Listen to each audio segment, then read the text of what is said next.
ಒಂದಾನೊಂದು ಕಾಲದಲ್ಲಿ ಒಬ್ಬ ರಾಜನಿದ್ದ. ಆ ರಾಜನ ಆಸ್ಥಾನದಲ್ಲಿ ಒಬ್ಬ ಮಂತ್ರಿ ಇದ್ದ. ಆ ಮಂತ್ರಿ ಬುದ್ಧಿವಂತನಾಗಿದ್ದ. ರಾಜನ ಮಂತ್ರಿ ಯಾವಾಗಲೂ ನಡೆಯುವುದೆಲ್ಲವೂ ಒಳ್ಳೆಯದಕ್ಕೆ ನಡೆಯುತ್ತದೆ ಎಂದು ಹೇಳುತ್ತಿದ್ದ. ಒಂದು ಸಾರಿ ರಾಜನು ತನ್ನ ಆಯುಧವನ್ನು ಸ್ವಚ್ಛಗೊಳಿಸುತ್ತಿದ್ದ ಸಮಯದಲ್ಲಿ ತನ್ನ ಕಾಲಿನ ಮೇಲೆ ಬಿದ್ದು ರಾಜನ ಬೆರಳು ಕತ್ತರಿಸಿ ಹೋಯಿತು. ಪಕ್ಕದಲ್ಲಿ ಕುಳಿತಿದ್ದ ಮಂತ್ರಿ ನಡೆಯುವುದೆಲ್ಲವೂ ಒಳ್ಳೆಯದಕ್ಕೆ ನಡೆಯುತ್ತದೆ ಎಂದು ಹೇಳುತ್ತಾನೆ. ಇದರಿಂದ ರಾಜನಿಗೆ ಅತಿಯಾದ ಕೋಪ ಬರುತ್ತದೆ. ಆಗ ರಾಜನು, ನನ್ನ ಕಾಲಿನ ಬೆರಳು ಕತ್ತರಿಸಿ ಹೋಗಿದೆ, ಇದರಲ್ಲಿ ಒಳ್ಳೆಯದು ಏನಿದೆ ಎಂದು ಹೇಳಿ ಕೋಪಗೊಂಡು ಮಂತ್ರಿಯನ್ನು ಜೈಲಿಗೆ ಹಾಕಲು ಆದೇಶ ನೀಡುತ್ತಾನೆ. ಮಂತ್ರಿಯನ್ನು ಜೈಲಿಗೆ ಕರೆದುಕೊಂಡು ಹೋಗುವಾಗಲೂ ಅವನು ನಡೆಯುವುದೆಲ್ಲವೂ ಒಳ್ಳೆಯದಕ್ಕೆ ನಡೆಯುತ್ತದೆ ಎಂದು ಹೇಳಿ ಹೋಗುತ್ತಾನೆ. ಆ ಮಾತು ಕೇಳಿ ರಾಜನಿಗೆ ಆಶ್ಚರ್ಯವಾಗುತ್ತದೆ. ಈ ವ್ಯಕ್ತಿ ಜೈಲಿಗೆ ಹೋಗುತ್ತಿದ್ದಾನೆ, ಜೈಲಿಗೆ ಹೋಗುವ ಸಮಯದಲ್ಲೂ ಈ ಮಾತನ್ನು ಹೇಳುತ್ತಿದ್ದಾನೆ ಎಂದು ರಾಜನು ಆಶ್ಚರ್ಯಗೊಳ್ಳುತ್ತಾನೆ. ಈ ಘಟನೆ ನಡೆದು 2 ತಿಂಗಳು ಕಳೆಯುತ್ತದೆ. ನಂತರ ರಾಜನು ತನ್ನ ಸೈನಿಕರ ಜೊತೆ ಬೇಟೆಯಾಡಲು ಕಾಡಿಗೆ ಹೋಗುತ್ತಾನೆ. ಒಂದು ಜಿಂಕೆಯನ್ನು ಬೇಟೆಯಾಡಲು ಹಿಂಬಾಲಿಸಿದ ರಾಜ ದಟ್ಟ ಅರಣ್ಯದ ಒಳಗೆ ಹೋಗುತ್ತಾನೆ. ಆಗ ತನ್ನ ಸೈನಿಕರಿಂದ ಬೇರೆಯಾಗುತ್ತಾನೆ. ಎಷ್ಟೇ ಪ್ರಯತ್ನ ಪಟ್ಟರೂ ಜಿಂಕೆಯನ್ನು ಹಿಡಿಯಲಾಗಲಿಲ್ಲ. ನಂತರ ಆ ದಟ್ಟವಾದ ಕಾಡಿನಲ್ಲಿ ಕಳೆದು ಹೋದ ರಾಜನು ಅಲ್ಲಿಂದ ಹೊರಹೋಗಲು ದಾರಿಗಾಗಿ ಹುಡುಕಾಟ ಶುರು ಮಾಡುತ್ತಾನೆ. ಆ ಸಮಯದಲ್ಲಿ ಅರಣ್ಯದಲ್ಲಿ ಚಲಿಸುವಾಗ ಕಾಡಿನ ಜನರ ಗುಂಪೊಂದು ಕಾಣಿಸುತ್ತದೆ. ಅವರಲ್ಲಿ ಯಾರೂ ಕೂಡ ರಾಜನ ಸಂಸ್ಥಾನಕ್ಕೆ ಸೇರಿದವರಾಗಿರಲಿಲ್ಲ.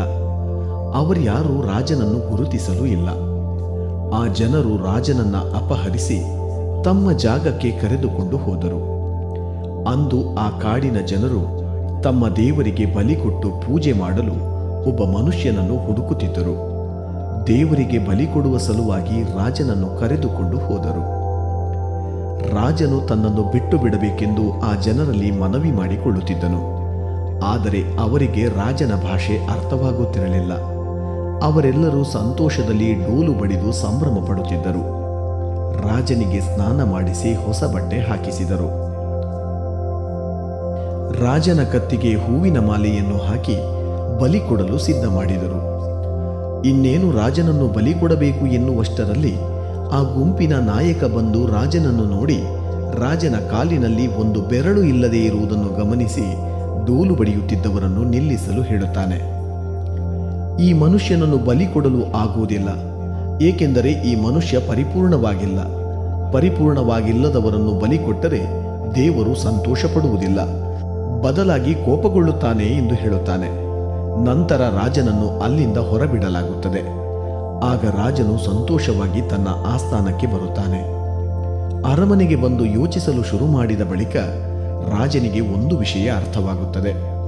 ಒಂದು ವೇಳೆ ತನ್ನ ಕಾಲಿನ ಬೆರಳು ಕತ್ತರಿಸದೆ ಹೋಗಿದ್ದರೆ ಆ ದಿನ ತನ್ನನ್ನು ಬಲಿ ಕೊಡುತ್ತಿದ್ದರು ಎಂದು ಯೋಚಿಸುವ ರಾಜನು ಎಲ್ಲವೂ ಒಳ್ಳೆಯದಕ್ಕೆ ಆಗುತ್ತದೆ ಎನ್ನುವ ವಿಚಾರವನ್ನು ಅರ್ಥ ಮಾಡಿಕೊಳ್ಳುತ್ತಾನೆ.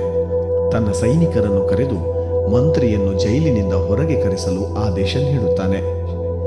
ಮಂತ್ರಿಯನ್ನು ಜೈಲಿನಿಂದ ಹೊರಗೆ ಕರೆಸಿದ ಬಳಿಕ ಅವನಿಗೆ ಮಂತ್ರಿಯ ಸ್ಥಾನವನ್ನು ಮತ್ತೆ ನೀಡಿ ರಾಜನು ಅವನ ಜೊತೆಗೆ ಮಾತುಕತೆಗೆ ಕೂತು, ಮಂತ್ರಿಗಳೇ, ಒಂದು ವಿಷಯ ನನಗೆ ಹೇಳಿ.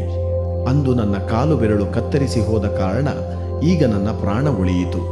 ಈ ರೀತಿ ಆದದ್ದು ಒಳ್ಳೆಯದೇ ಆಯಿತು.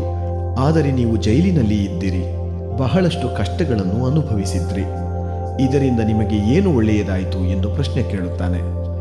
ಅದಕ್ಕೆ ಉತ್ತರಿಸುವ ಮಂತ್ರಿ, ಮಹಾರಾಜ, ನಾನು ನಿಮ್ಮ ಪ್ರಧಾನ ಮಂತ್ರಿಯಾಗಿದ್ದೆ. ನೀವು ಎಲ್ಲೇ ಹೋದರೂ ನಾನು ನಿಮ್ಮ ಜೊತೆ ಬರುತ್ತಿದ್ದೆ. ನಾನು ಜೈಲಿನಲ್ಲಿ ಇರದೇ ಹೋಗಿದ್ದರೆ ಅಂದು ನಾನು ಕೂಡ ನಿಮ್ಮ ಜೊತೆ ಕಾಡಿಗೆ ಬರುತ್ತಿದ್ದೆ. ನಿಮ್ಮ ಕಾಲು ಬೆರಳು ಇಲ್ಲ ಎಂದು ಅವರು ನಿಮ್ಮನ್ನು ಬಲಿ ಕೊಡಲಿಲ್ಲ.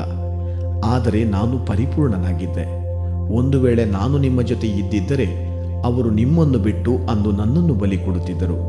ಹಾಗಾಗಿ ನಾನು ಜೈಲಿನಲ್ಲೇ ಇದ್ದದ್ದೇ ಒಳ್ಳೆಯದಾಯಿತು. ಅದರಿಂದ ನಿಮ್ಮ ಪ್ರಾಣವೂ ಉಳಿಯಿತು, ನನ್ನ ಪ್ರಾಣವೂ ಉಳಿಯಿತು. ಇದಕ್ಕಾಗಿಯೇ ನಾನು ಯಾವಾಗಲೂ ಏನೇ ನಡೆದರೂ ಒಳ್ಳೆಯದಕ್ಕೇ ನಡೆಯುತ್ತದೆ ಎಂದು ಹೇಳುತ್ತೇನೆ ಎಂದು ಮಂತ್ರಿಗಳು ಉತ್ತರ ಹೇಳಿದರು.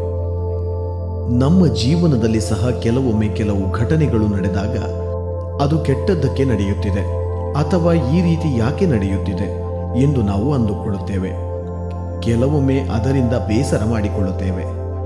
ಆದರೆ ಕೆಲ ಸಮಯದ ನಂತರ ಹಿಂದೆ ತಿರುಗಿ ನೋಡಿದರೆ ನಡೆದಿದ್ದೆಲ್ಲವೂ ಒಳ್ಳೆಯದಕ್ಕೆ ನಡೆಯಿತು ಎಂದು ನಮಗೆ ಅರ್ಥವಾಗುತ್ತದೆ. ನಮ್ಮ ಬುದ್ಧಿವಂತಿಕೆಯಿಂದ ನಾವು ನಡೆಯುವ ಪ್ರತಿಯೊಂದು ಘಟನೆಯನ್ನು ಸಹ ಅಂದಾಜಿಸಲು ಪ್ರಯತ್ನ ಪಡುತ್ತೇವೆ. ಆದರೆ ನಮ್ಮ ಬುದ್ಧಿವಂತಿಕೆಗೂ ಒಂದು ಮಿತಿ ಇದೆ. ನಮ್ಮ ಮಿತಿಯಿರುವ ಬುದ್ಧಿವಂತಿಕೆಯಿಂದ ಒಂದು ಘಟನೆ ಒಳ್ಳೆಯದು ಮತ್ತು ಕೆಟ್ಟದ್ದು ಎಂದು ನಾವು ತೀರ್ಪು ನೀಡಲು ಸಾಧ್ಯವಿಲ್ಲ. ಈ ಪ್ರಪಂಚ ನಡೆಯುತ್ತಿರುವುದೇ ಕರ್ಮದ ಪ್ರಭಾವದಿಂದ. ಒಳ್ಳೆಯ ಕೆಲಸ ಮಾಡುವವನಿಗೆ ಸಂತೋಷ ಸಿಗುತ್ತದೆ, ಆದರೆ ಕೆಟ್ಟ ಕೆಲಸ ಮಾಡುವವನಿಗೆ ದುಃಖ ಸಿಗುತ್ತದೆ. ಒಂದು ವೇಳೆ ನಿಮ್ಮ ಜೀವನದಲ್ಲಿ ದುಃಖದ ಸಮಯವನ್ನು ನೀವು ಕಳೆಯುತ್ತಿದ್ದರೆ ಅದು ನಿಮ್ಮ ಕೆಟ್ಟ ಕರ್ಮದ ಫಲ ಎಂದು ಅರ್ಥ ಮಾಡಿಕೊಳ್ಳಿ. ಹಾಗೂ ಈ ಪ್ರಕೃತಿ ನೀವು ಮಾಡಿದ ಕೆಟ್ಟ ಕರ್ಮದ ಫಲವನ್ನು ನಿಮಗೆ ನೀಡುವ ಮೂಲಕ ಏಳಿಗೆಯ ಕಡೆಗೆ ನಿಮ್ಮನ್ನು ಕರೆದೊಯ್ಯುತ್ತಿದೆ ಎಂದು ಅರ್ಥ ಮಾಡಿಕೊಳ್ಳಿ. ಈ ಸೃಷ್ಟಿ ಮಾಡಲ್ಪಟ್ಟಿರುವುದು ನಮ್ಮ ಶತ್ರುವಿನಿಂದ ಅಲ್ಲ. ಹಾಗಾಗಿ ಈ ಪ್ರಪಂಚದಲ್ಲಿ ಕೆಟ್ಟದ್ದು ನಡೆಯಲು ಸಾಧ್ಯವಿಲ್ಲ. ನಿಮಗೆ ಏನಾದರೂ ಕೆಟ್ಟದ್ದು ಆಗಬಹುದು ಎನ್ನುವ ಯೋಚನೆಯನ್ನು ನಿಮ್ಮ ಮನಸ್ಸಿನಿಂದ ತೆಗೆದುಹಾಕಿ. ಏನೇ ನಡೆದರೂ ಒಳ್ಳೆಯದಕ್ಕೆ ನಡೆಯುತ್ತದೆ ಎಂದು ಅರ್ಥ ಮಾಡಿಕೊಳ್ಳಿ. ಇಂತಹ ಮತ್ತಷ್ಟು ವಿಡಿಯೋಗಳಿಗಾಗಿ ನಮ್ಮ ಆಧ್ಯಾತ್ಮ ಕನ್ನಡ ಚಾನಲ್ ಅನ್ನು ಸಬ್ಸ್ಕ್ರೈಬ್ ಮಾಡಿ. ಪಕ್ಕದಲ್ಲಿರುವ ಬೆಲ್ ಐಕಾನ್ ಅನ್ನು ಕ್ಲಿಕ್ ಮಾಡಿ.